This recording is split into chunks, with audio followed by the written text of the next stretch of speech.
திருப்பரங்குன்றம் விஜய், திருமங்கலம் விஜய், উসলামপট্টি বিজয়। সিংহ কেবল শিকারের জন্য বেরিয়ে আসে, বিনোদনের জন্য নয়। ভারতের ক্ষমতাসীন দল বিজেপিকে এভাবেই হুমকি দিয়েছেন দক্ষিণী সিনেমার জনপ্রিয় অভিনেতা থালাপাতি বিজয়। সিনেমার মতো রাজনীতিতেও রীতিমতো বাজিমাত করে ফেলেছেন এই অভিনেতা। ভারতের ক্ষমতাসীন দল বিজেপিকে আদর্শিক শত্রু আখ্যা দিয়ে রীতিমতো আলোড়ন সৃষ্টি করেছেন তিনি। সমালোচনা উপেক্ষা করে মুসলমানদের বিভিন্ন অনুষ্ঠানেও উপস্থিত হতে দেখা গেছে এই অভিনেতাকে। 2026ல 2 பேருக்கு நடுவுல தான் போட்டியே। তিনি তামিলাগা ভেত্রি কাজাগাম বা টিভিকে নামে একটি দল গঠন করেছেন।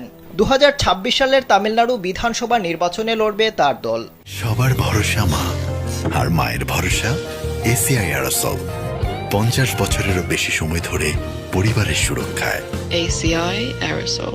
ইতিহাসের সমান্তরাল চিত্র তুলে ধরে এবং আঞ্চলিক গর্বকে জাগিয়ে তুলে নিজের দলকে তামিলনাড়ুর রাজনৈতিক বিকল্প হিসেবে উপস্থাপন করেছেন বিজয়। சட்டமன்ற தேர்தல்ல யாருக்கு ஓட்டு போடணும், எப்படிப்பட்ட ஆட்சி। ভারতীয় গণমাধ্যম জানিয়েছে, দলের দ্বিতীয় রাজ্য সম্মেলনে বক্তৃতা দেওয়ার সময় অভিনেতা ও রাজনীতিবিদ থালাপাতি বিজয় টিভিকের প্রতি সমর্থন আদায়ে প্রতীকবাদ, তীক্ষ্ণ রাজনৈতিক বার্তা এবং আবেগপূর্ণ আবেদন ব্যবহার করেছেন।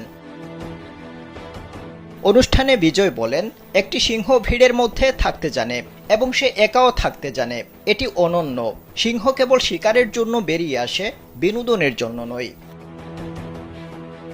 তিনি আরও বলেন, গুজব রটেছে যে টিভিকে বিজেপির সাথে হাত মেলাচ্ছে। আমরা বিজেপির সাথে জোট করছি না। আমাদের দল কোনো ধর্মের বিরুদ্ধে নয়।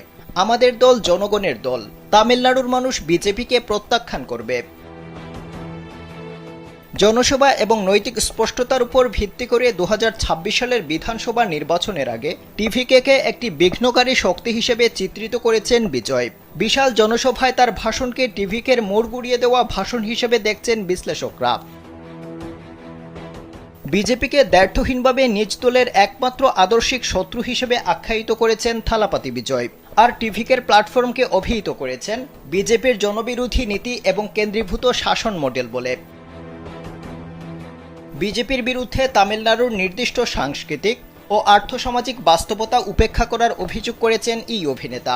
এছাড়া ভারতের প্রধানমন্ত্রী নরেন্দ্র মোদীকে সরাসরি চ্যালেঞ্জ জানিয়ে তিনি বলেন, এনইটি বাতিল করুন। আপনি কি এটা বাতিল করতে পারবেন নরেন্দ্র মোদী আগারওয়াল?